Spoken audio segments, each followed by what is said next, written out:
নমস্কার, ইসিসিএন খবরে আপনাদের স্বাগত। আপনাদের সাথে আমি পূজা। বিস্তারিত খবরে যাবার আগে শুরুতেই হেডলাইন্স।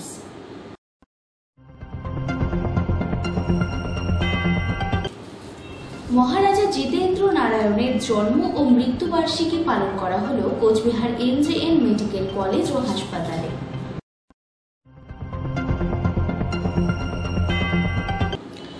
রাজবংশী ভাষায় কোচবিহারে হতে চলেছে প্রাথমিক বিদ্যালয়।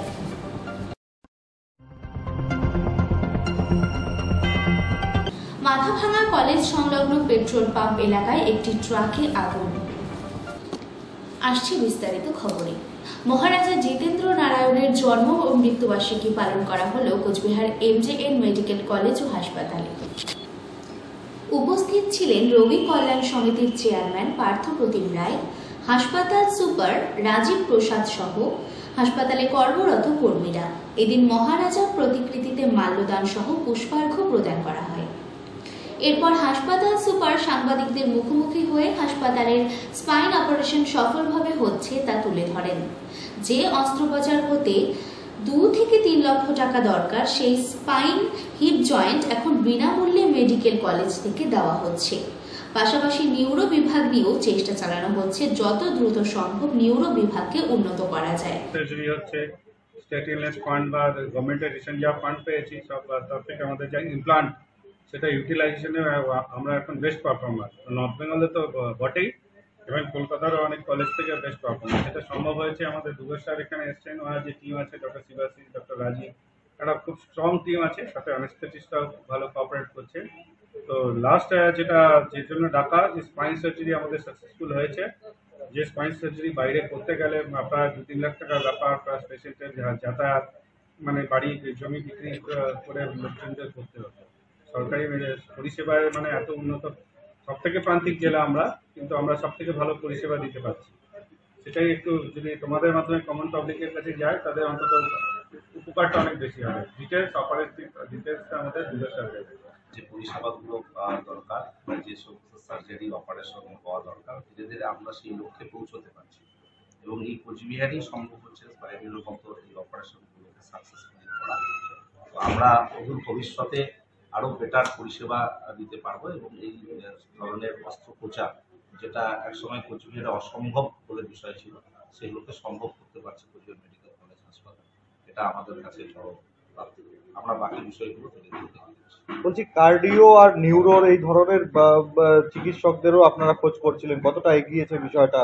বেশ কিছুটা আমরা সফলতা লাভ করছি। ধীরে ধীরে আমাদের কিছু ডাক্তারবাবু এসে আমরা আগামী দিনে আমাদের যেটা চিন্তা ভাবনা আছে, নিউরো সার্জন বা নিউরোলজি বিষয়টাকে এখানে বেশি করে ইনপুট করা, সে ব্যাপারে আমরা স্বাস্থ্য দপ্তরের কথা বলছি। ইসিসিএন খবর দিনহাটা। রাজবংশী ভাষায় কোচবিহারে হতে চলেছে প্রাথমিক বিদ্যালয়। অনুমোদন মিলেছে সরকারি, তবে সেই স্কুলে নিয়োগে দুর্নীতি হচ্ছে বলে অভিযোগ করে সাংবাদিক বৈঠক করেন নাটাবাড়ি বিধানসভা কেন্দ্রের বিধায়ক মিহির গোস্বামী। এরই প্রতিবাদে আজ জিসিবি এর পক্ষ থেকে সারা শহর জুড়ে বিক্ষোভ মিছিল প্রদর্শন করেন তারা। গ্রেটার নেতা বংশীবদন বর্মনের নেতৃত্বে চলে এই বিক্ষোভ মিছিল। মিছিল শেষে কোচবিহার কাছারি মোড়ে মিহির গোস্বামীর পুষ্পপুতুল দাহ করেন তারা। নাটাবাড়ির বিধায়ক মিহির গোস্বামী আমার রাজবংশীর যে 200টা প্রাইমারি স্কুল পশ্চিমবঙ্গ সরকার অনুমোদন করছে, সেই অনুমোদিত স্কুলের বিরুদ্ধে যে ইচ্ছাকৃতভাবে স্কুলের বৃদ্ধাচরণ করছে মিহির গোস্বামী নাটাবাড়ি বিধায়ক, তার জন্য আমার রাজবংশী জনতার পক্ষ থেকে তার বিরুদ্ধে ধিক্কার মিছিল দিবার লাগছে। ইসিসিএন খবর দিনহাটা। মাথাভাঙা কলেজ সংলগ্ন পেট্রোল পাম্প এলাকায় একটি ট্রাকে আগুন।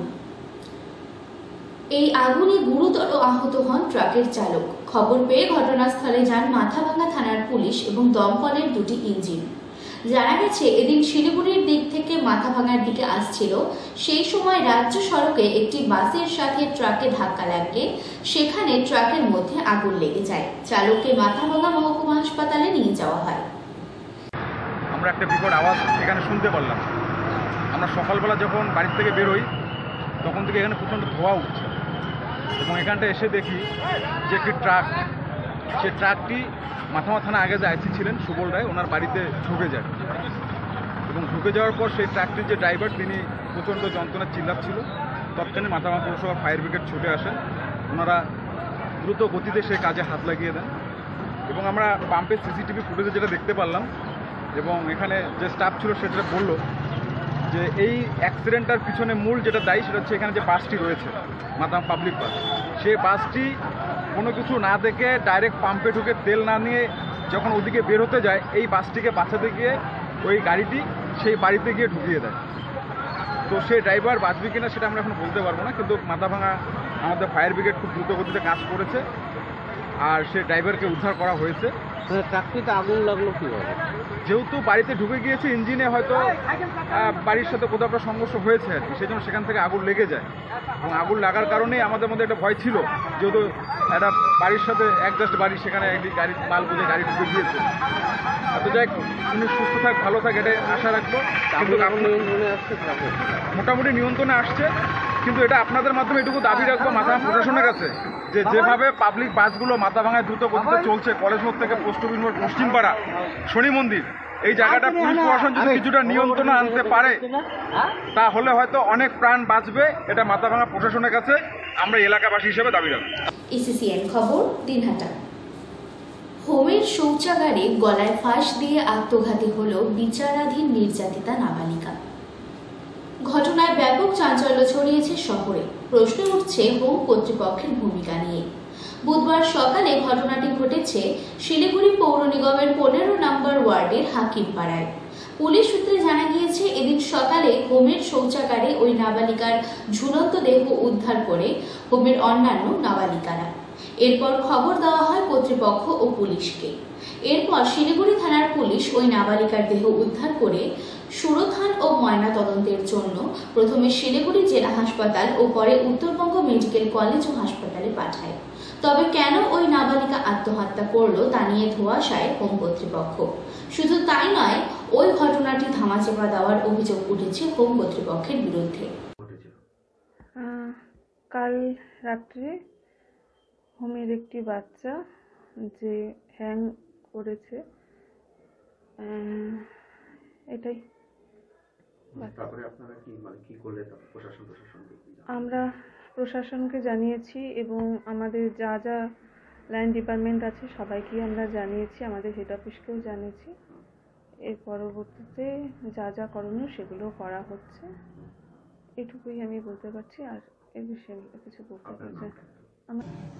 আমাকে সিনির পক্ষ থেকে আমাকে কিছু জানানো হয়নি, তো আমি আপনাদের মাধ্যমে জেনে আমি যেহেতু ওদের হোমটা আমার ওয়ার্ডে অবস্থিত, ঘটনাটা কখন ঘটেছে তাও কিছু জানি না।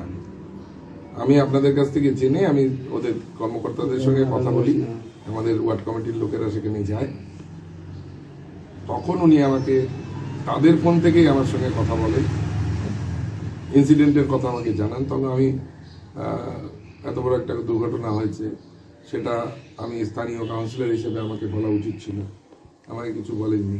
যাই হোক, তারপরে আমি পুলিশের সঙ্গে যোগাযোগ করি, পুলিশের কাছ থেকে যেটুকু জানতে পেরেছি মেয়েটি 17 বছরের মেয়ে, হোমে ছিল, কাস্টডিতে আমাদের অনারেবল কোর্টের তার নির্দেশেই এখানে মেয়েটিকে রাখা হয়েছিল। একটা দুর্ঘটনা ঘটেছে রাতে, কোনো সময় টয়লেটে ওয়াশরুমে গিয়ে সে হ্যাং করে, খুবই দুঃখজনক ঘটনা। পুলিশ তদন্ত করছে, বডি এখনো পুলিশ সেখান থেকে নিয়ে গিয়ে রেস্কিউ করে নিয়ে গিয়ে শিলিগুড়ি ডিস্ট্রিক্ট হাসপাতালে সেটাকে রাখা আছে, সমস্ত ব্যবস্থা হচ্ছে পিএম করে, তারপর সেটা তার পরিবারের হাতে হয়তো তুলে দেওয়া হবে। ইসিসিএন খবর, দিনহাটা। এনজিপি স্টেশন লাগোয়া ঠাকুরনগর রেলগেটে যানজট এড়াতে ফ্লাইওভার তৈরির দাবিতে বিজেপির অবস্থান বিক্ষোভ। নেতৃত্বে স্থানীয় বিধায়িকা শিখা চট্টোপাধ্যায়। বিজেপির দাবি, কেন্দ্র অর্থ বরাদ্দ করলেও এনওসি দিচ্ছে না রাজ্য, ফলে কাজ শুরু হচ্ছে না, দুর্ভোগ বাড়ছে নিত্যযাত্রীদের। ধর্না, এখানে রেল লাইন আছে আপনারা জানেন, এবং দীর্ঘদিন রেল লাইনের এই যে প্রবলেম, ঘন্টার পর ঘন্টা জ্যাম হয়ে থাকে। আমাদের এমপি সাহেব চিঠি করেছিলেন মন্ত্রীর কাছে, আমরা চিঠি করেছিলাম, বিধায়ক হিসেবে চিঠি করেছিলাম।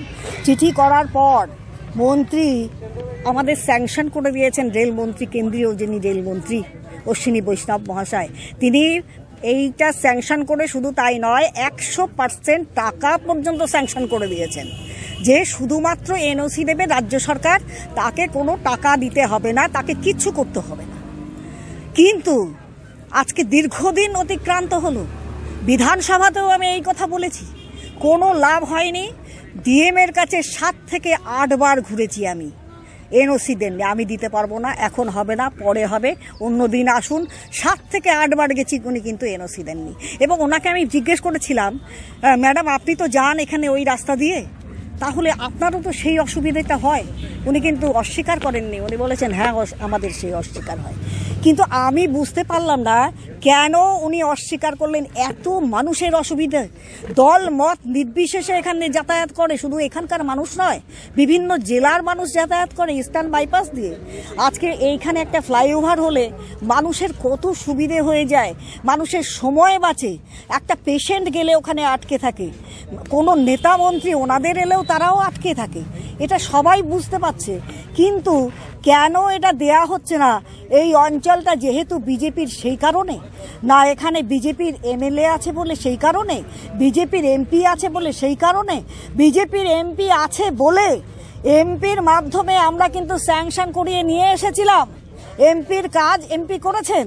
কিন্তু আজকে পশ্চিমবঙ্গ সরকার শুধু 2 কলম লিখে দেবে এনওসিটা। শুধু কত টাকা স্যাংশন করেছিল এখানে টাকা আমি আপনাদের দিয়ে দিচ্ছি, 100% টাকা, কোনো টাকা উল্লেখ নেই, যত লাগবে 100% টাকা আমি দিয়ে দেবো আপনাদের সেই কাগজ। এর আগেও তৃণমূলের তরফ মানে তৃণমূলের তরফের কোনো ধর্ণা হয় না তো এনওসি, তাহলে ওরা দিতে পারছে না কেন? তৃণমূল দলটা কি দল বলুন তো? যারা মানুষের কথা চিন্তা করে না, নিজেরা বলে আমরা মা মাটি মানুষের দল। তো মা মাটি মানুষের যদি দলই হয়, তাহলে তারা এই মানুষের কাজটা কেন করতে পারছে না? আমার প্রশ্ন তো এইখানে। ইসিসিএন খবর, দিনহাটা। শিলিগুড়িতে শুরু হতে চলেছে নাট্যমেলা। জানুয়ারি মাসের 1 তারিখে বর্ণাঢ্য শোভাযাত্রার আয়োজন করা হবে এবং 2 তারিখ থেকে শিলিগুড়ি দীনবন্ধু মঞ্চে শুরু হবে এই নাট্যমেলা, চলবে 8ই জানুয়ারি পর্যন্ত। বুধবার শিলিগুড়ি জার্নালিস্ট ক্লাবের সাংবাদিক বৈঠকে এই বিষয়ে বিস্তারিত জানান শিলিগুড়ি পৌর নিগমের প্রাক্তন মেয়র অশোক ভট্টাচার্য। তিনি এই বছরের নাট্যমেলাতেও বিশিষ্ট শিল্পীরা তাদের নাটক মঞ্চস্থ করবেন। সকলকে এই নাট্যমেলায় আসার অনুরোধ জানান তিনি। আপনারা খুবই পরিচিত, কারণ বছরের শুরুতেই শিলিগুড়ির সাংস্কৃতিক চর্চার ক্ষেত্রে শিলিগুড়ি নাট্যমেলার একটা উল্লেখযোগ্য ভূমিকা আছে। এবার নিয়ে 21 বছর এই নাট্যমেলা অনুষ্ঠিত হতে চলেছে।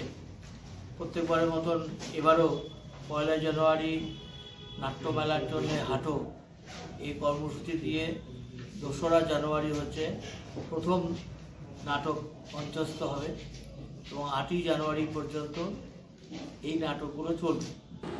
ইসিসিএন খবর, দিনহাটা। ইসিসিএন খবর এখনকার মতো এখানেই শেষ হলো। আপনারা দেখতে থাকুন ইসিসিএন খবর, সবার মাঝে সবার সাথে।